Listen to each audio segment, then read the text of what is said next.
నా మనవరాలికి పిన్నంటే పంచ ప్రాణాలు. తనకి అంతే. అక్క కూతురు అంటే తల్లి కన్నా ఎక్కువగా చూసుకునేది.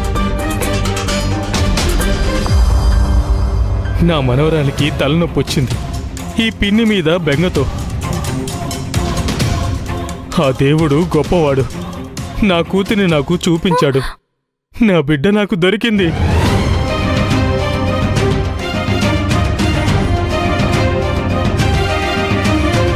స్వామి, నేనింత మాట్లాడుతున్నా నా కూతురు ఎందుకేమీ మాట్లాడకుండా నిలబడింది? ఎందుకు నాతో మాట్లాడడం లేదు?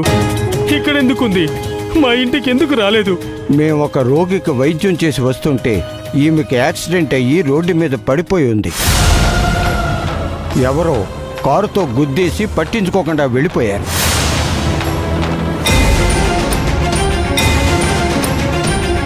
ప్రాణాపాయ స్థితిలో ఉన్న ఈమెను తీసుకొచ్చి మేము వైద్యం చేస్తున్నాం. యాక్సిడెంట్లో తలకి దెబ్బ తగలడం వలన గతం మర్చిపోయింది.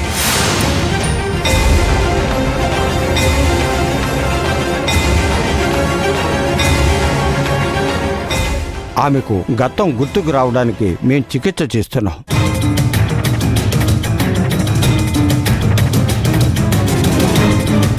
నా బిడ్డకి గతం గుర్తులేదా? అమ్మా చైత్ర, ఏంటమ్మా దేవుడు మనకి ఇలాంటి పరీక్ష పెట్టాడు? ఎవరైనా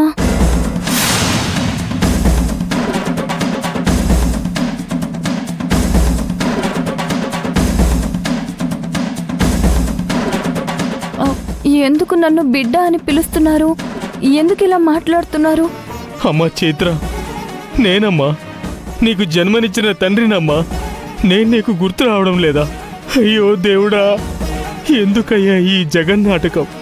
ఇన్నాళ్ళు నా కూతురు ఎక్కడుందో కనిపించలేదు. ఇప్పుడు కనిపించినా నన్ను గుర్తుపట్టలేకపోతున్నావు. స్వామి, నా బిడ్డకి ఎవరో యాక్సిడెంట్ చేసి వెళ్ళినప్పుడు మీరు దేవుళ్ళ వచ్చి నా బిడ్డని కాపాడి వైద్యం చేసి ప్రాణాలు నిలబెట్టారు. మీరు దేవుడు స్వామి, దేవుడు. నా బిడ్డకి గతం గుర్తుకు రావడానికి మందులు ఇవ్వండి స్వామి. ఆ ప్రయత్నమే మేము చేస్తున్నాం. అందుకే ఆమె కొన్ని రోజులు ఇక్కడే ఉండాలి. అంటే నా బిడ్డని ఇంటికి తీసుకువెళ్ళకూడదా? లేదు, ఆమె ఇక్కడ ఉంటేనే ఆమెకు గతం గుర్తుకొచ్చే అవకాశం ఉంది. స్వామి, ఒక పని చేయొచ్చా? నా మనవరాలికి తనంటే పంచ ప్రాణాలు. నా మనవరాల్ని ఇక్కడికి తీసుకొచ్చి నా కూతురికి చూపిస్తే ఏమైనా జ్ఞాపకాలు వస్తాయేమో. నేను నా మనవరాల్ని తీసుకురావచ్చా స్వామి? తప్పకుండా తీసుకురండి. నా ప్రయత్నం నేను చేస్తాను. అంతా ఆ దైవేచ్ఛ. అలాగే స్వామి. అమ్మా చైత్ర, జాగ్రత్త అమ్మా. వెళ్ళి ఆద్య వాళ్ళని తీసుకొని వస్తాను, సరేనా? వెళ్ళొస్తానమ్మా. వస్తాను స్వామి. మంచిది.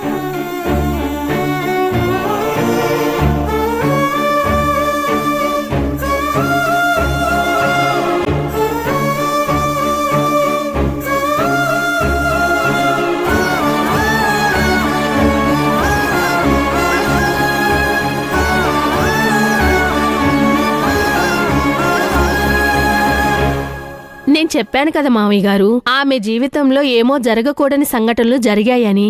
ఈమెను చూస్తే గొప్పింటి బిడ్డలా ఉంది. మరి అతందేమో మామూలు కుటుంబంలా అనిపిస్తుంది.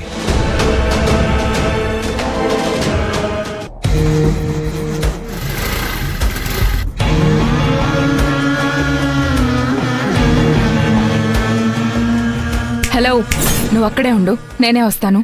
Okay madam.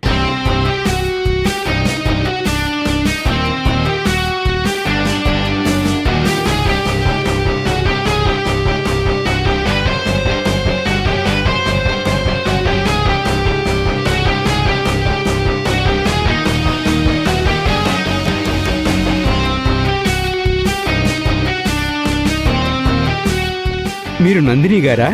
నా కట్అవుట్ చూస్తే తెలియడం లేదా హూ యామ్ ఐ అని? నేను మిమ్మల్ని ఎప్పుడు చూడలేదు మేడం. నువ్వు భైరవి కంపెనీలో పనిచేసే జస్ట్ ఎంప్లాయీవి. మీ అందరికీ నేను కనిపించాలా? సరే, ఏం పని చేస్తున్నావు?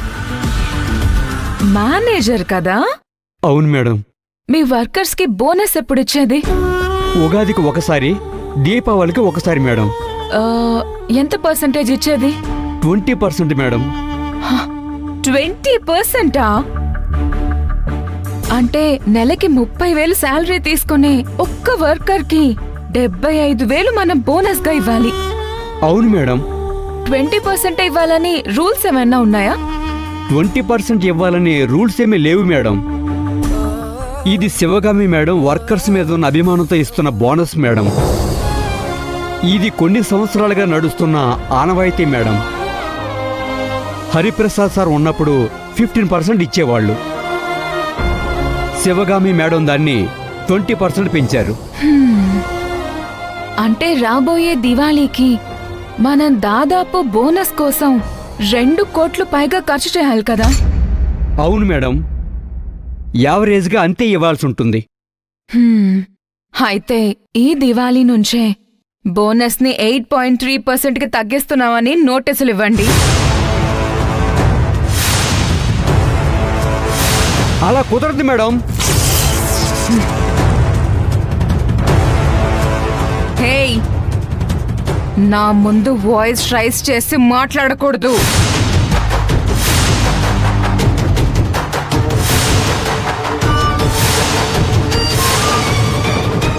నేను శివగామి మేడంతో మాట్లాడతాను. ఆమె నీతో మాట్లాడేంత ఫ్రీగా లేరు, చాలా బిజీగా ఉన్నారు. సరే అయితే నేను ఫోన్ కాల్లో మాట్లాడతాను. ఎస్ ప్లీజ్, మాట్లాడుకో.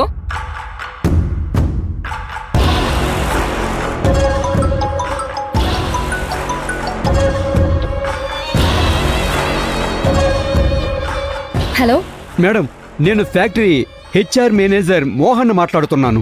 చెప్పండి. మేడం, బోనస్ విషయంలో నందిని మేడం ఏదేదో మాట్లాడుతున్నారు. ఫ్యాక్టరీ విషయాలు నందినిని చూసుకుంటుంది. ఆవిడ ఏం చెప్తారో అదే చేయండి. మేడం మేడం అది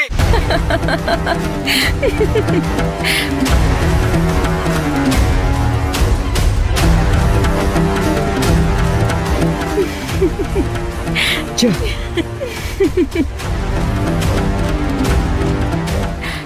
శంకల్లో నుంచి వస్తేనే తీర్థమా? ఏమన్నారు?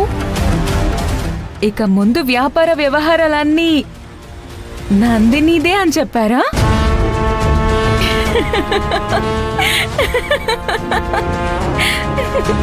ఇక నుంచి అంత నాదే.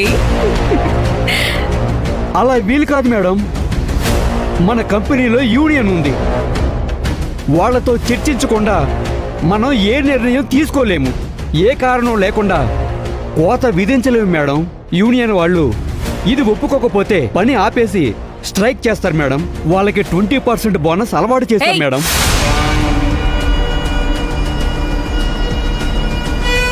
నా కంపెనీ గురించి నిర్ణయం తీసుకోవడానికి ఎవరినో ఎందుకు అడుక్కోవాలి? ఇష్టమైతే పని చేయమను, లేకపోతే వదిలిపెట్టి పొమ్మను. నేను ఇలా చెప్తున్నానని తప్పుగా అనుకోకండి.